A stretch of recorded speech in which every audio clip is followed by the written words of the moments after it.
Almost trigger. What's going on, everybody? Welcome back to Solar Systems, where we help you understand the system your soul goes into.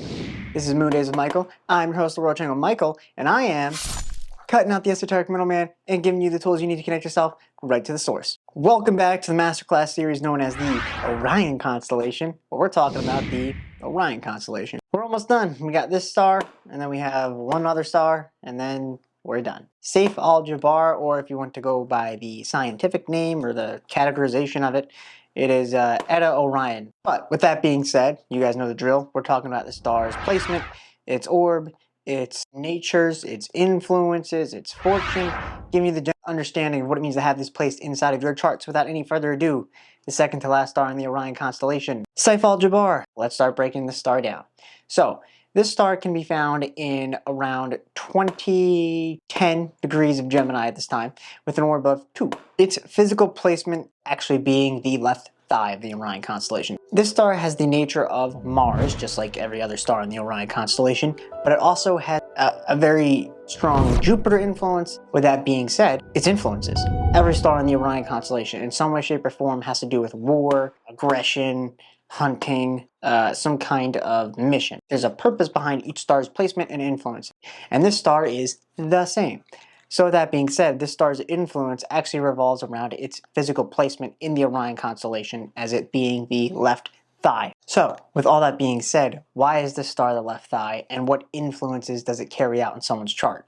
Well, it has a Mars and Jupiterian influence for a reason. So, with that being said, the thigh represents in the physical body the 9th house, the house of your higher education, your philosophies, your religion, your beliefs. From the 9th house came the sign of Sagittarius, which is the day side of Jupiter as its home planet. The Orion constellation actually represents very closely to what a physical body would represent in this realm, it being the 9th house and the representation of the 9th house in the Orion constellation. Its influences all have to do with your philosophies as well as your belief. And with this being the Orion constellation, this is all about hunting and your mission in a sense. It's the influence of like keep moving forward, right? It's like keep hunting, keep running, keep tracking, keep doing what you have to do to get your mission done, right? And so if you're a hunter, this is sitting up in a tree waiting for a deer to come by, or some other kind of hunter-gatherer bullshit you want to think of. In order to actually understand this star's influence, you kind of have to understand the physical importance of it being the 9th house in this constellation. With it being the 9th house, this is sort of the mechanism for all of your lower chakras, your 10th house, your 11th house, your 12th house, right?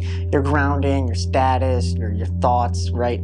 Things of that nature. It all comes from your own beliefs and perspective and philosophies and the way you go about life. This star is actually one of the more motivating stars that actually doesn't necessarily have to do with just war and protection or aggression in this case, right, in this constellation, because we all know who made it. With it being the 9th house and actually dealing with your motivations in a different way, this star is very important in actually the link of the Orion constellation, right? It might not be the most favored star among astrologers or astronomers for that matter. However, its spiritual influence is nonetheless still important. It is the mechanism that actually lets you get up and freaking move your legs and run, right? Why? Because the driving force behind this constellation is all about its mission, the war on Lucifer, right? Which is the whole reason this constellation was made in the first place. That's the whole motivating thing, because your perspective, your philosophies, your beliefs are going to be the things that actually drive you to carry something out, which is where the whole Mars situation comes from. But with it also having the Jupiterian influence, it also understands that the best way to carry out its mission is to put itself into situations and circumstances for it actually have a chance to look at different perspectives. Just because you're looking at a different perspective doesn't mean you have to change your mind or change your own perspective. It just means that you're opening yourself up to seeing what else is out there. That's the whole importance of this star, is actually understanding the motivating beliefs behind your philosophies and your perspectives and actually carrying out your mission, right? You have 2 legs for a reason. You run, you walk every single day. You are focusing and moving towards your own mission, right? Think about it like this. With this being the Orion constellation, the constellation of the hunter, you need legs to do what? Run down and chase down your prey after you've shot it or stabbed it with something. So obviously you're going to have a very strong leg system for you to actually go ahead and run and do that stuff, right? And where does it all start? You need your feet, you need your calves, your shins, and you need your thighs. And you need your hips too, but you need your thighs, damn it, okay? Thighs. So with that being said, is this star favorable? Is it fortunate, or is it not? Well, to be honest with you, this star is actually one of the most neutral stars in the Orion constellation. Lame. And the reason behind this is because with this having to do with the ninth house, your philosophies, your beliefs, and your perspective, this really I've said this for like every single star, but this one really depends on you. It all depends on how much you believe in yourself, how much you're willing to keep moving forward, how much are you willing to keep working hard, even though everything seems challenging and or feels like it's not going to work out, right?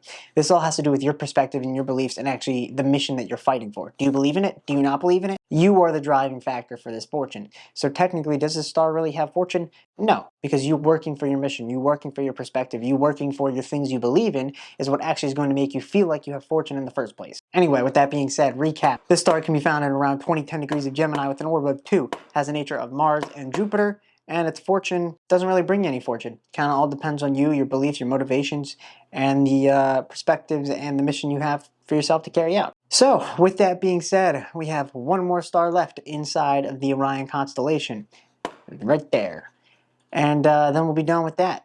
So, yeah, I mean, you guys know the drill. Like, comment, subscribe. If you guys would like to request a natal reading of any kind, you may email us readings@solarsystems.org.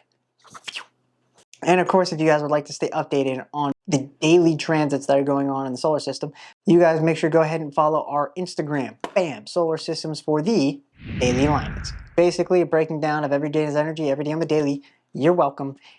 And until next time, the final installment of the Orion constellation. Fly high, y'all.